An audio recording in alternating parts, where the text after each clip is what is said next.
de la materia de anatomía y fisiología, vamos a presentar lo que es la digestión mecánica y química del aparato digestivo. Mi nombre es Jacqueline.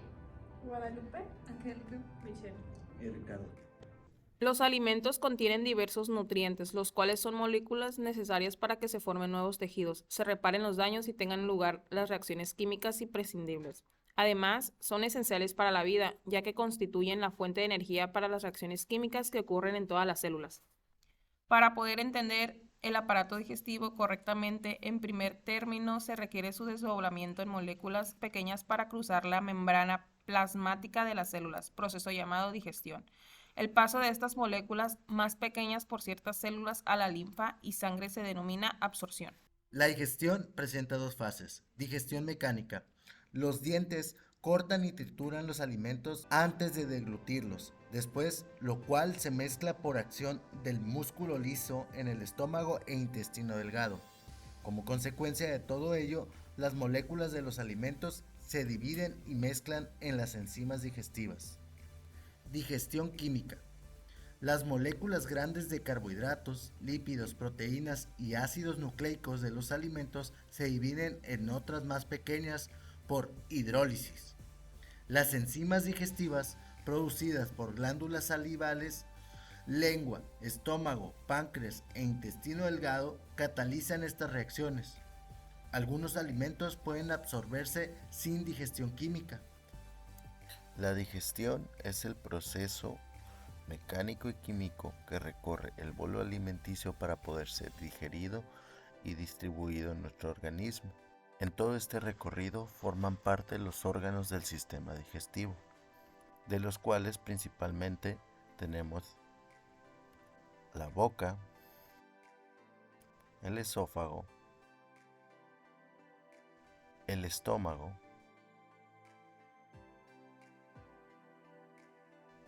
el intestino delgado y por último el intestino grueso, para finalmente poder ser expulsado del cuerpo en forma de desecho. Digestión mecánica y química en la boca.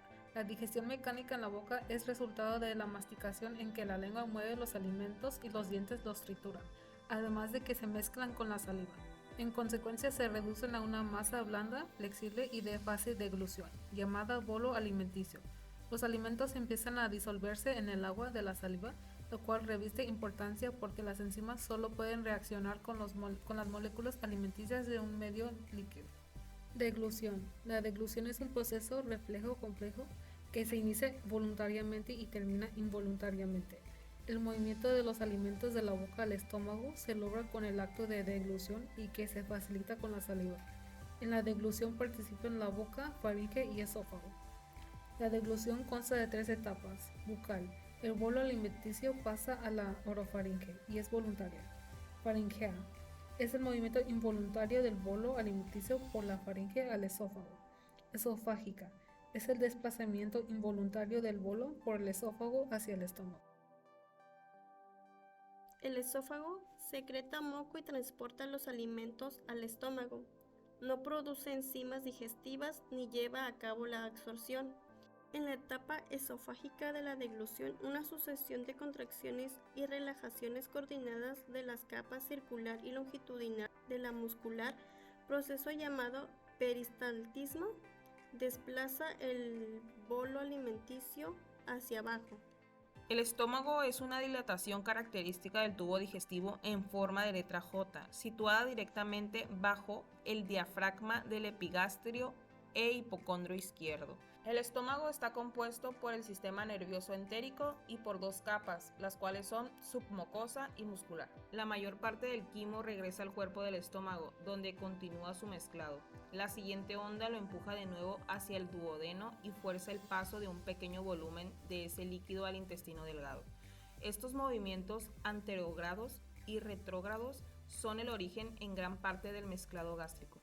En quimo se mezcla con el jugo gástrico, lo cual iniciativa la amilasa salival y activa la lipasa lingual, de modo que se inicia la digestión de los triglicéridos en ácidos grasos y diglicéridos.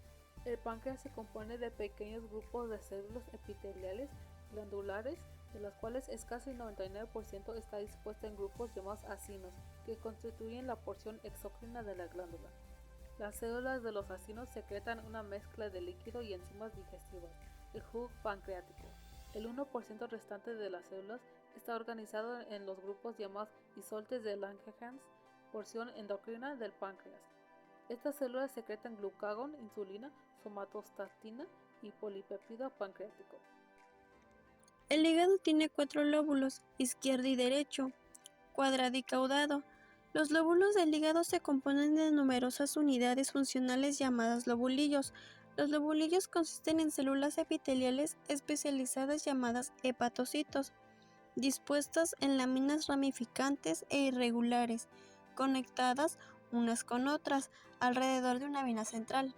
En lugar de capilares, el hígado posee grandes espacios epiteliales, llamados sinusoides, por lo cual circula la sangre. La bilis que secretan los hepatocitos pasa a los conductos hepáticos derecho e izquierdo, los cuales se unen y salen del hígado como conducto hepático común.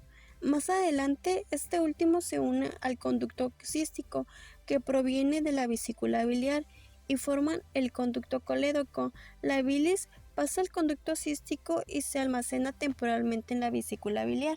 Intestino delgado. Casi toda la absorción y digestión de los nutrientes ocurren en el intestino delgado, por lo que su estructura está adaptada especialmente para tales funciones.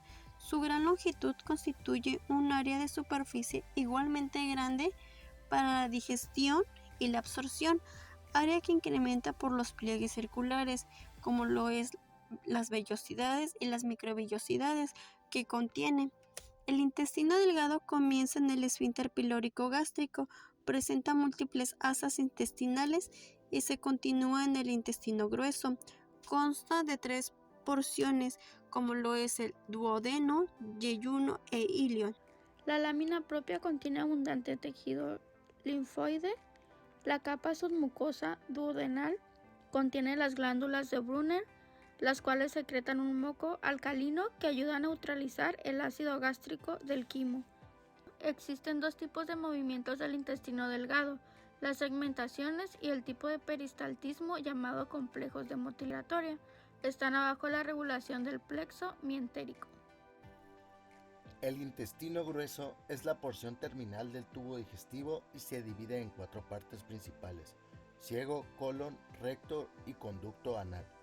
En general, sus funciones son completar la absorción, producir ciertas vitaminas, formar las heces y expulsarlas del cuerpo. El paso del quimo del ilion al ciego está regulado por la válvula ileocecal, que se encuentra cerrada parcialmente, de modo que el quimo suele cruzar con lentitud. Después de las comidas, el reflejo gastroileal intensifica el peristaltismo del ilion y fuerza el paso del quimo al ciego. Los movimientos del colon se inician cuando el quimo cruza la válvula ileocecal. El quimo llega al ciego y se acumula en el colon ascendentemente.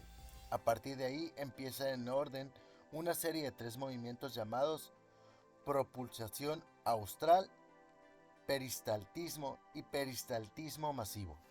Las glándulas del intestino grueso secretan moco y ninguna enzima. El quimo se prepara para la defecación mediante la acción de las bacterias, que fermentan los carbohidratos residuales y liberan hidrógeno, dióxido de carbono y metano. Estos gases contribuyen a que haya flatos en el colon, que denominan flatulencias cuando resultan excesivas. Las bacterias convierten las proteínas residuales en aminoácidos, que se desdoblan en sustancias más sencillas: indol, escaltol, sulfuro de hidrógeno y ácidos grasos. El indol y el escaltol proporcionan el olor característico de las heces.